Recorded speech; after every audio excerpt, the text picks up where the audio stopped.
Hello, everyone, and welcome back to another Planetarium show. My name is Jessica. I'm the director of the Planetarium, and with me tonight is one of the grad students who works in the Planetarium, and I will let her introduce herself. Hi, I'm Lindsay. I'm a physics graduate student at UMD. So, tonight we are going to do our monthly constellation show since it is the beginning of May. We'll take a look at what stars and constellations you can find out this month, give you tips and tricks on how to find them yourself, and also tell you some of the stories behind them as well. Now, as I get everything set up, as usual, if you do have any questions throughout the show tonight, feel free to leave them down in the comments.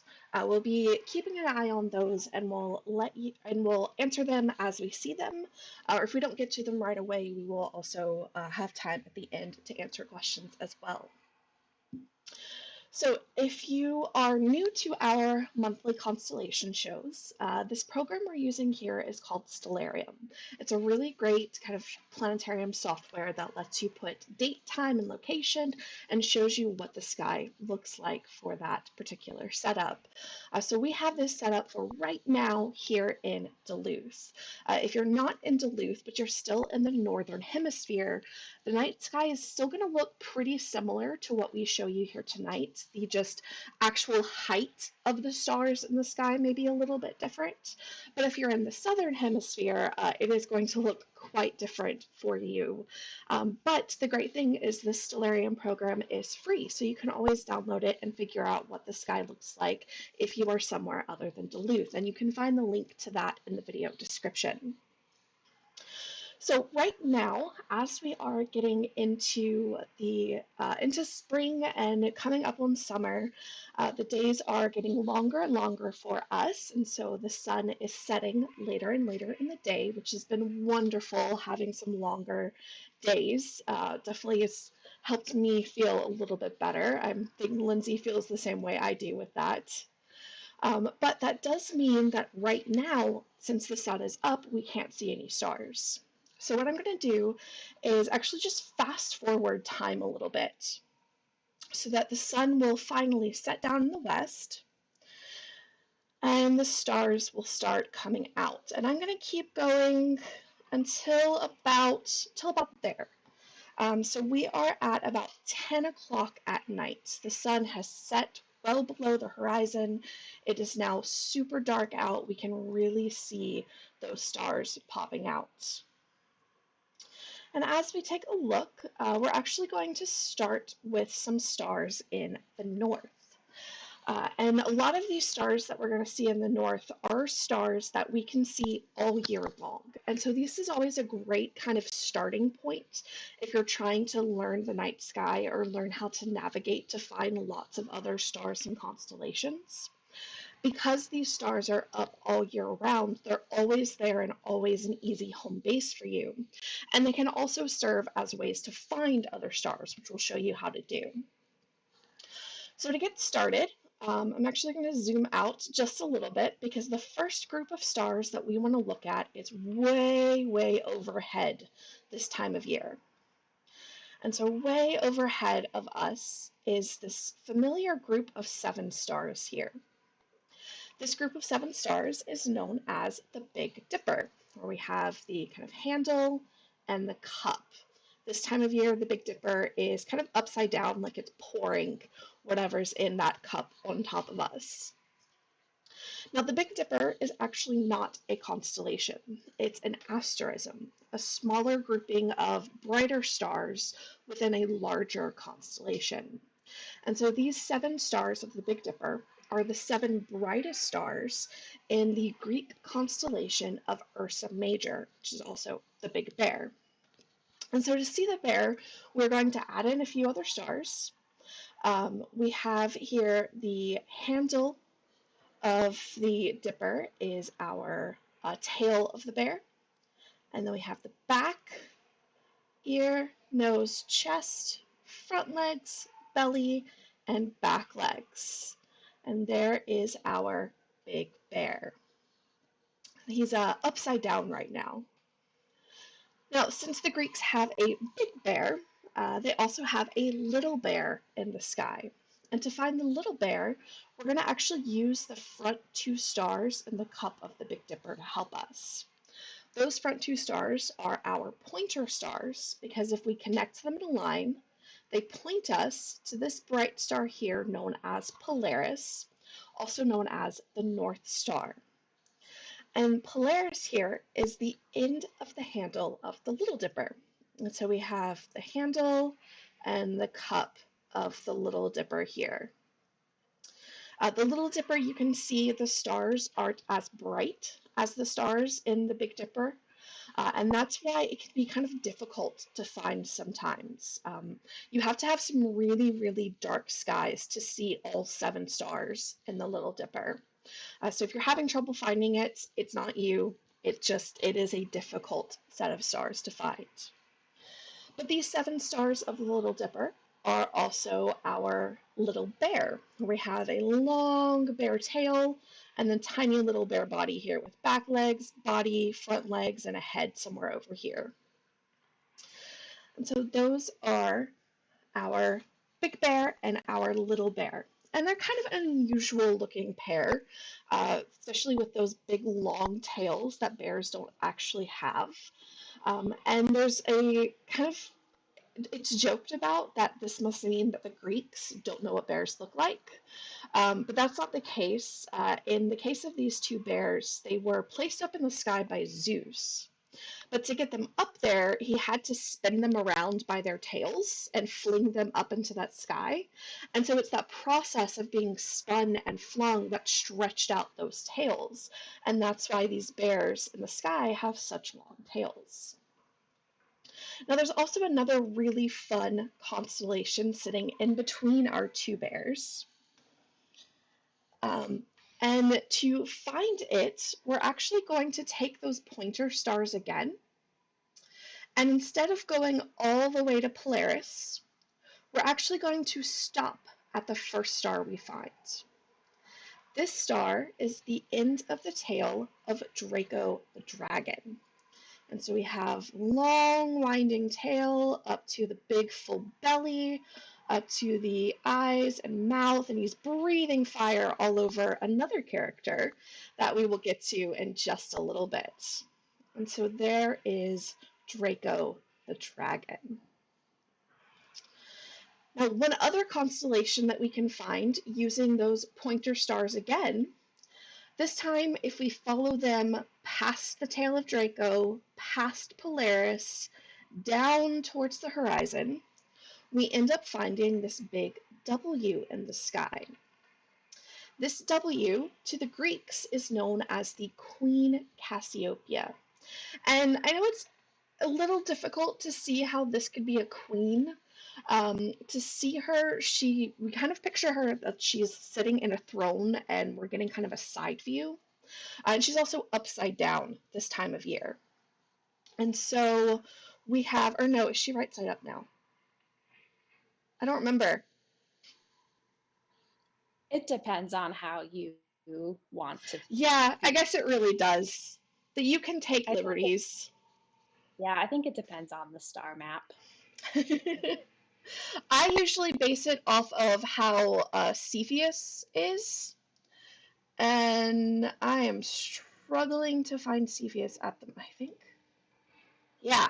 Okay. So the way I picture her is opposite. Anyway, I'll explain it. Okay. So right now she is to me upside down. And so this would be her head, her back, lower leg or upper legs, lower legs, and then big long clown feet. And so she's kind of sitting here in her throne in the sky, and we're getting that profile view. Now the other constellation that I was saying, I kind of base my orientation for Cassiopeia is this constellation right here, in between, kind of the Dipper and the Dragon and Cassiopeia here. It looks kind of like a house that a kid or I would draw because I have no artistic talent. We have this like square with a triangle. And this is the throne of King Cepheus, who is Cassiopeia's husband. And so the way I picture them is they're always kind of opposite. So his head is up here, so he's upright right now. And so to me, I picture Cassiopeia upside down. But honestly, a lot of different people see these constellations in different ways. In fact, if I turn on the art that Stellarium has, you'll see that the art is a little bit different than how I picture them to be. It's also different than how you may find on another star chart. And that's one of the things with constellations is how exactly you picture them is a little personal. And in the case of things like this Cassiopeia, this big W, sometimes you really do have to have some imagination to figure out how exactly that shape of stars is supposed to represent, in this case, a queen or a woman. I have also heard some people say that this is supposed to represent more of her crown instead of the actual queen herself. So lots of fuzziness in exactly how you portray the constellations in your mind and how you see them. All right. Well, this is a bunch of constellations in the north, and we found a lot of them based off of our Big Dipper here, right? We found the North Star, Draco, and Cassiopeia all using our pointer stars here. Now, our next set of stars, which is over in the east, we're actually going to use the Big Dipper again to help us. But this time, instead of using those pointer stars, we're actually going to use the handle of the Big Dipper. So what we're going to do is we're going to follow the curve or the arc of the handle, and that is going to point us to this very bright star right here. This star is named Arcturus. And so from the Big Dipper, following the handle, we arc to Arcturus. And Lindsay's going to tell us a great story about this star, Arcturus. Yeah, this is one of my favorites. So this story comes from the Lumi Native American tribe, and they call this star the Coyote's eyeball. So we have Coyote, and he's kind of a troublemaker in a lot of these Native American stories. And so he's walking around, and one day he happens to see some pretty ladies, and he wants to impress them. And so to impress them, he decides to take out his eyeballs and start to juggle them. And he's trying to be super impressive, so he's throwing them higher and higher into the sky. And he ends up throwing one of his eyeballs so high that it just gets stuck in the night sky. So then he has to live with one eyeball. And that star, Arcturus, is that eyeball. Really, really funny story. I love that one. So Arcturus is the brightest star in the Greek constellation of Bootes. If you've ever read it, it's Boots. So some people, and I myself included in this, will pronounce it booties until I was corrected by a supervisor many, many years ago and told actually it's Bootes. I think booties is funnier and definitely gets a laugh out of people more so than Bootes. Um, but this constellation is supposed to be a bear herder because he's herding the two bears across the sky. I think it looks more like a kite. So a Bootes is kind of this skinny triangle and then these stars as well. So a kite, or I also think it looks like a ice cream cone, right, with the cone and the scoop of ice cream there. But that is Bootes, the bear herder. Now, right next to Bootes, we can find this kind of backward C.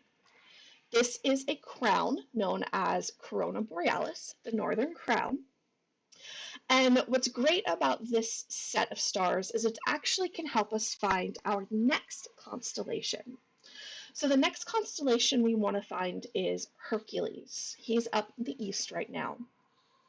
And a lot of times when you hear people tell you like tricks on how to find constellations, for Hercules, they say, look for the keystone. When I first heard that, I was really confused because I didn't fully know what a keystone was supposed to look like. There's also the struggle of there's a lot of stars and you can make lots of shapes out of all of them.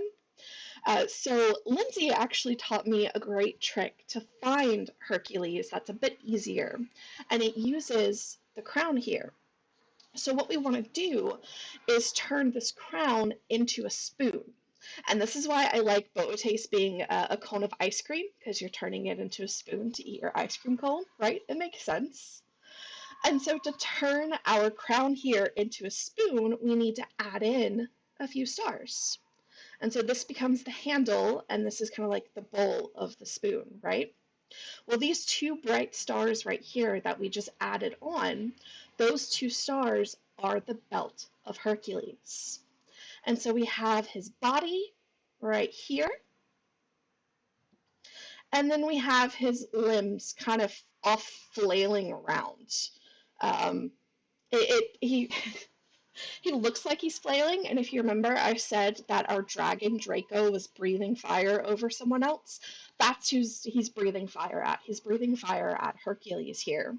But we had I think it was a third grade class in a couple years ago, and they came up with a much better explanation for Hercules. They said that Hercules is actually doing a really awesome ninja roll to escape Draco's fire breath, and I decided that's what we're going to go with.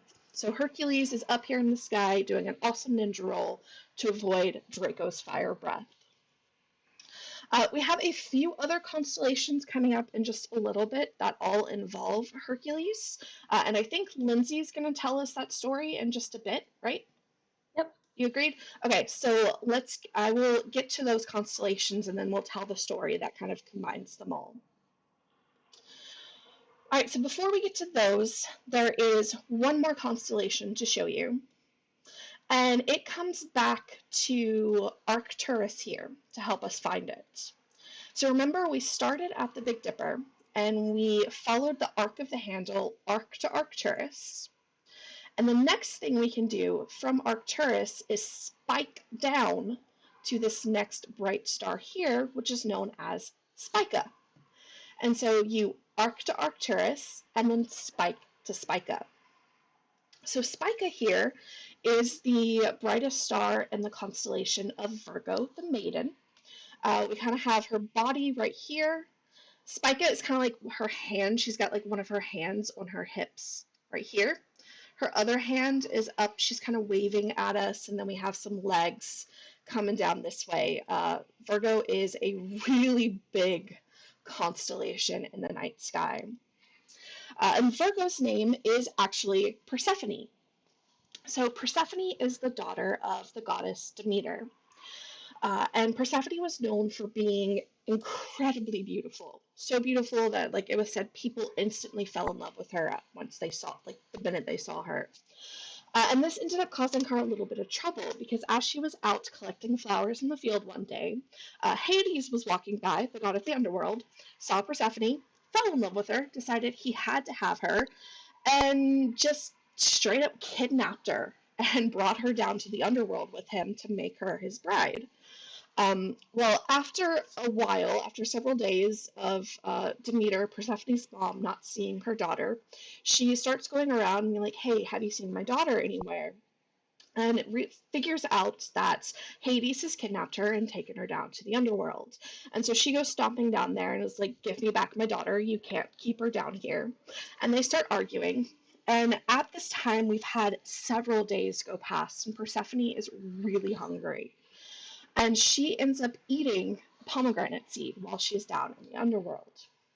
And this may not sound like a big deal, but to the Greeks, where you eat is your home. And so by eating in the underworld, that has now become Persephone's home. And that was kind of Hades' plan all along, was to kind of drag this out until she became hungry enough to eat, and then bam, this is home. You gotta stay here. Well, Demeter wouldn't hear this, and so she continues arguing with Hades until they reach a compromise. Persephone will spend 6 months of the year down in the underworld with Hades, and spend the other 6 months of the year up on the world with her mom, with Demeter. And so, since Demeter is the goddess of the harvest, she kind of has a say in like weather and things. For the 6 months of the year that Persephone is up with her and we see Persephone up in the nighttime sky, Demeter, of course, is very happy, and her happy mood results in nice weather. And then for the 6 months of the year that Persephone is down in the underworld, when she's below our horizon and we can't see her, Demeter is sad, and that sad emotion leads to not good weather like winter. And so it was with this story of Persephone that the Greeks tried to explain the cause of the seasons, which I think is really cool. All right, for our last set of stories, let's find the last couple constellations that we need for the Hercules story. And for that, we need to now find Leo the lion. And this is another constellation where people will tell you, oh, the trick is to look for the backwards question mark.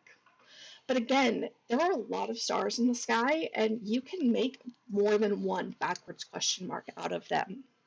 And so the trick to find the correct backwards question mark is to, again, use the Big Dipper. You can see now why we started with finding the Big Dipper, because a lot of the other constellations we can find by using it as kind of our home base and jumping from different directions with it.